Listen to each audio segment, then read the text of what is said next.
ایک نوجوان سخت بیمار ہوا جس پر اس کی والدہ نے نظر مانی کہ اللہ تعالیٰ میرے بیٹے کو شفا عطا فرما دے تو میں 7 دن کے لیے دنیا سے نکل جاؤں گی۔ چنانچہ شافی مطلق نے مریض کو شفا عطا فرما دی، مگر وہ عورت اپنی نظر پوری نہ کر سکی۔ اس کے بعد اس عورت نے خواب دیکھا کہ کوئی بزرگ فرما رہے ہیں، اے خدا کی بندی، تو اپنی نظر پوری کر تاکہ خدا کی باز پرست سے محفوظ رہ سکے۔ صبح ہوئی تو اس عورت نے اپنے لڑکے کو بلا کر تمام واقعہ بیان کیا اور اس سے کہا کہ قبرستان میں میرے لیے قبر کھود کر مجھے اس میں دفن کر دے۔ چنانچہ لڑکے نے اپنی والدہ کے حکم کی تعمیل کی اور اسے زندہ ہی دفن کر دیا، اور اس عورت نے قبر میں دعا کی، کیا میرے پروردگار، میں نے اپنی وسعت کے مطابق اپنی نظر پوری کر دی، اب تو مجھے قبر کی آفتوں سے محفوظ رکھ۔ اتنے میں کیا دیکھتی ہے کہ اس کے سر کی جانب ایک روشن دان ہے۔ عورت نے اس روشن دان میں جھانکا تو ایک باغ نظر آیا جس میں 2 عورتیں موجود تھیں، جنہوں نے اس عورت کو آواز دی کہ بی بی ہمارے پاس چلی آ۔ خدا کی قدرت سے وہ روشن دان کشادہ ہو گیا، جس سے نکل کر وہ عورت باغیچے میں ان دونوں عورتوں کے پاس جا پہنچی، اور وہاں پہنچ کر اس نے دیکھا کہ باغ میں ایک پاکیزہ حوض ہے جس پر وہ دونوں عورتیں بیٹھی ہیں۔ اس عورت نے ان دونوں کے پاس پہنچ کر ان دونوں کو سلام کیا، لیکن ان میں سے کسی نے اس کے سلام کا جواب نہیں دیا۔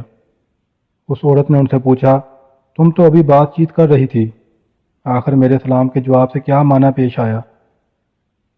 اس کو ان دونوں عورتوں نے جواب دیا کہ سلام تو اطاعت و بندگی ہے اور ہم یہاں اس سے روک دیے گئے ہیں۔ اتنے میں یہ عورت کیا دیکھتی ہے کہ ان دونوں عورتوں میں سے ایک کے سر پر ایک پرندہ اپنے بازوؤں سے ہوا کر رہا ہے اور دوسری عورت کے سر پر ایک پرندہ اپنی چونچ مار رہا ہے۔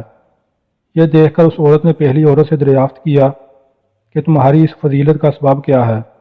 اس نے جواب دیا کہ میں دنیا میں اپنے شوہر کی فرما بردار بیوی تھی، اور میرے دنیا سے رخصت ہوتے وقت میرا شوہر مجھ سے خوش تھا۔ بس اسی اطاعت و گزاری کی صلے میں اللہ تعالیٰ نے مجھے اپنی اس نعمت سے نوازا ہے۔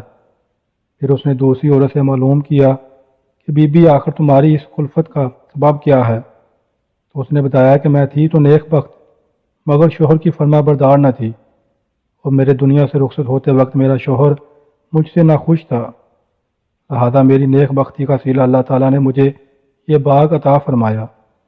لیکن شوہر کی نافرمانی اور ناراضگی کے باعث میں اس عذاب میں مبتلا ہوں، لہذا میں تم سے درخواست کرتی ہوں کہ جب تم دنیا میں واپس جاؤ تو میرے شوہر سے میرے لیے سفارش کرنا، ممکن ہے کہ وہ مجھے معاف کر دے اور راضی ہو جائے۔ چنانچہ جب اس مدفونہ عورت پر 7 دن گزر چکے تو ان دونوں عورتوں نے اس کو بتایا کہ دیکھو اب تم اپنی قبر میں واپس چلی جاؤ، تمہارا لڑکا آیا ہوا ہے۔ اس بات کو سن کر اس عورت نے اپنی قبر میں آ کر دیکھا تو معلوم ہوا کہ اس کا لڑکا قبر کھود رہا ہے۔ پھر جب وہ اپنی والدہ کو لے کر گھر پہنچا تو خبر مشہور ہو گئی کہ فلاں عورت اپنی نظر پوری کر کے قبر سے نکل آئی ہے۔ اس خبر کو سن کر جوگ در جوگ لوگ اس کی ملاقات کو آنے لگے، جن میں اس عورت کا شوہر بھی تھا جس نے اس عورت سے اپنی سفارش کی درخواست کی تھی۔